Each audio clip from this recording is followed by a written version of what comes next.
Officers have the right to use force on the job, but when is that use of force appropriate and how much is too much? I got the chance to go inside the training. And contact. And then I told you. Go, baby. Split-second decisions, dangerous scenarios, life and death situations, the results of which can bring intense scrutiny from the public, the media, and community activists. Everyone has an opinion. Contact.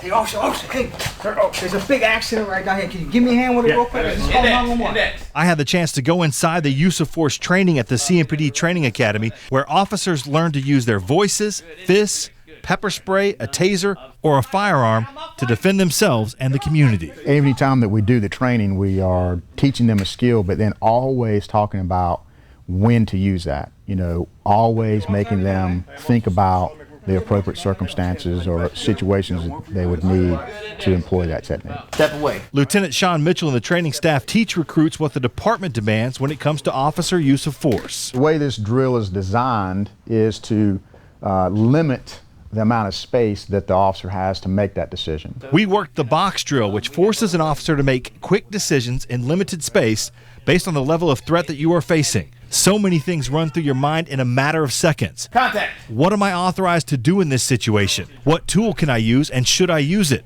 The tools are not limited to the belt at your waist. There are many times when officers use communication, use their physical presence to avoid using force. What's my initial response? Is it going to be to OC? Is it going to be to step back? Is it engage you with verbal dialogue? What's my initial response? It comes down to environment and level of threat faced. No two situations and no two officers are the same. The pendulum has swung so far that any amount of force now is too much, automatically too much force.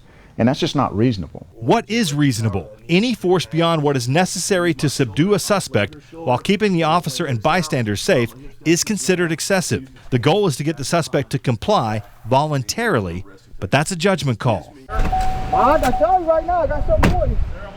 Put the gun down, sir. Put the gun down. We left the training room and went outside to go through simulated live traffic stops. It was intense, the adrenaline pumping. Everything seemed to move faster in the heat of the moment. These exercises demonstrate how difficult it is to make a judgment on use of force when situations are fluid and rapidly deteriorating. Repetition is the only way to walk the fine line between quick, appropriate decision or hesitation that could be fatal in the real world. No matter how much training you do, you know you're not going to die here. You know you're not going to get, punched in the mouth very hard here. In reality, you don't always have that safety net there. Officers also work on the Firearms Training Simulator, a video system that can present scenarios that change based on response. And they'll react. So if, remember distance-wise on the screen. So if you hit somebody with OC and they don't go down, it didn't work. CMPD focuses on training and techniques to de-escalate volatile situations, both for cadets and veteran officers who must be recertified each year. They have to know and understand the department's use of force continuum, which sets guidelines for the appropriate response to a suspect's level of resistance. Any use of force incident is investigated and reviewed internally, then used as a learning tool. The reality is that more than 95% of citizen police contacts are handled without rising above the level of dialogue, but CMPD officers have to be ready to properly handle the exceptions. I mean, people still shoot at us, people still fight us, people still run from us.